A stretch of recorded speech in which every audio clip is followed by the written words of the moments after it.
여러분 저 인물 누군지 기억하십니까? 슈레더 전 독일 총리가 한국 여성과 사랑에 빠졌습니다. 저 단어 자체로 보면 연인이라고 쓰여져 있는데요. 저 오른쪽에 이 소식 짚어주기 위해서 홍정선 기자 자리하셨습니다. 어서 오십시오. 보니까 심지어 25살 연하네요. 네, 맞습니다. 지금 슈레더 총리가 1944년생이거든요. 74살인데 25살 연하로 알려지고 있고요. 그 두 사람이 만난 건 2015년이라 그래요. 한 국제 경영자 대회에서 만났는데 만나고 바로 그 이듬해 2016년 봄에 네 번째 부인과 결별을 합니다. 근데 사실 이제 가만 생각해 보시면은 지난해 9월에 이미 이 두 사람이 연인이다 보도가 됐었어요. 그때는 이제 공식적으로 이번처럼 확인을 해주진 않았었는데 그때 당시에도 많은 분들이 믿고 있었죠. 왜냐하면은 그 지난해 9월에 그 열애설의 발원지가 바로 뭐였냐면은 네 번째 부인의 SNS에 부인이 내가 지난해 봄에 헤어지게 된 데는 그게 유일한 이유는 아니지만 거기에는 그 프라우 김, 이게 이제 미세스 김이라는 뜻의 뭐 그 독일어라고 하는데 김여인이 있었다 이런 식으로 하면서 김소연의 존재를 드러냈었고요. 김소연 씨요. 네, 김소연 씨의. 네, 그리고 당시에 지금 이 네 번째 부인이 단독 보도를 냈던 독일의 빌트지의 기자였다고 하니까 네, 뭐 더욱더 그때부터 이제 이 두 사람의 열애설에는 무게가 실렸었습니다. 예, 백 변호사님 말씀처럼 비공개였다가 일단 조만간 한국에 찾아와서 직접적으로 입장을 밝히겠다고 한 건데 그럼 슈레더 전 총리가 앞으로 한국에서 저희랑 같이 살게 되는 건가요? 저도 슈레더 총리가 이런 방식으로 한국에 오게 될 줄은 잘 몰랐는데 정말 많이 사랑하시는 것 같습니다. 어쨌건 지금 3번 이혼하고 4번째 지금 이혼 소송 중이고 진짜 사랑한다고 지금 얘기를 밝히고 있는 상황이고요.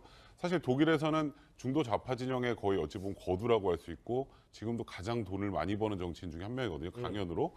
근데 그런 분이 이제 한국인 여성을 사랑하게 돼서 나머지 이제 인생을 한국에서 보내겠다고 지금 거의 사실상 얘기를 한 상황이기 때문에 사실 이 슈레더 총리 이제 한국 오실 때 한번 모든 언론에 한번 스포트라이트를 제대로 받으실 것 같네요. 그러니까 이거 지금까지는 다 핑크빛인데 아까 잠깐 언급을 해주셨습니다만 전부인 SNS 통해서 이게 알려진 게 좀 더 여러 가지 구설이 나오고 있다는 거죠. 그러게요. 그렇죠. 그러니까 사실 이제 이 슈레더 총리가 정치적으로는 호평을 받는 사람이잖아요. 유럽의 병자라고 뭐 했던 독일을 유럽의 의사로 바꿀 정도로 굉장히 정치를 잘했다는데 개인사는 굴곡이 많아요. 그 중에도 지금 이미 이제 4번의 결혼, 4번의 이혼. 근데 4번째 이혼은 지금 소송 중이죠, 아직도.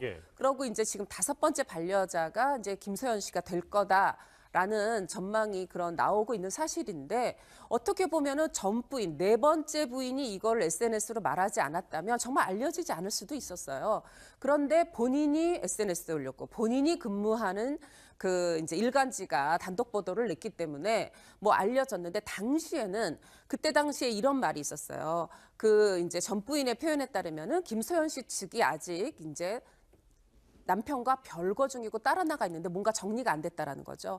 그런데 지금 공식성상에 두 사람이 같이 나오는 걸 보니 이게 모든 걸 말해주는 것 같다. 무슨 얘기냐면 이제 김소연 씨의 법적 관계가 전 남편과의 관계가 정리됐다라는 거죠. 그렇다라는 얘기는 이제 두 사람이 결혼을 할 수 있는 모든 이제 여건이 마련이 됐다는 그런 확인입니다. 예, 홍 계장님 정말 사랑에는 국경도 없는 것 같은데 이렇게 외국 유명인들이 우리 한국의 사유가 된 게 처음은 아니잖아요. 그렇죠. 뭐 이제 이혼은 했지만 2016년 초에 이혼은 했지만 우리한테 캐서방이 있었죠. 기억에 남습니다. 네, 니콜라스 케이지가 이제 앨리스 킴과 한 레스토랑에서 그 이제 이제 그 종업원으로 일한 앨리스 킴을 만나서 첫눈에 반해서 결혼을 했었고 사실은 두 사람이 지금 뭐 가정 폭력이다 뭐다 시끄럽게 이혼은 했지만 지금까지도 자녀가 있다 보니까 그 자녀를 데리고 공원 데이트한다든가 이런 모습이 발견되고 있고 니콜라스 케이지가 결혼 때부터 계속해서 이 앨리스 킴에 대해서 굉장히 그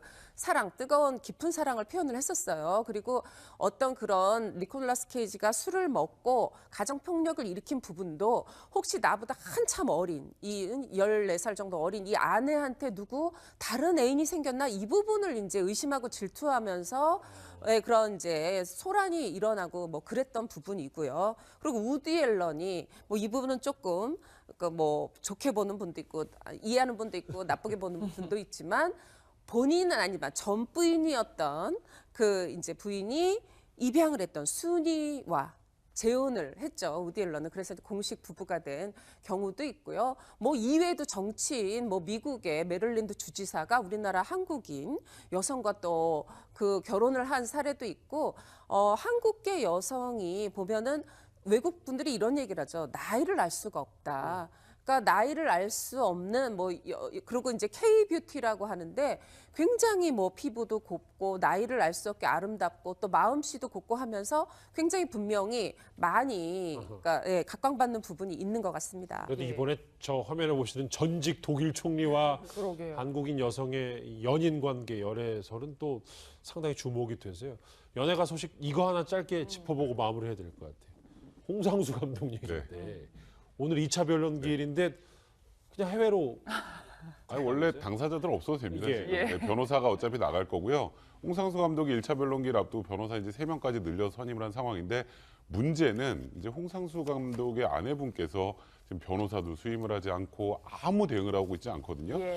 그러니까 저는 뭐 이걸 걱정된다는 표현을 쓰면 좀 그렇겠습니다만 법정에서 이게 공시송달로 진행이 되면 한쪽 주장만 법정에 이제 제출이 되기 때문에 홍상수 감독의 부인이 불리할 수도 있어요. 그러니까 물론 그걸 단언하면 안 되겠습니다만, 그래서 일단 이혼을 하지 않겠다는 의사를 명확히 표시하실 거면 이렇게 무대응으로 해결이 될 수 있는 부분은 아니라는 생각이 들고 변호인을 선임을 하셔서 본인이 직접 법정에 나오는 게 부담스럽다면 그렇게 하셔서 진행하실 필요가 있는 것 같습니다. 슈레더 전 총리 얘기를 또 연예계 사건 사고 소식에서 다룰 줄 저희 몰랐습니다. 정리하겠습니다. 여러분은 지금 뉴스 특급과 함께하고 계십니다.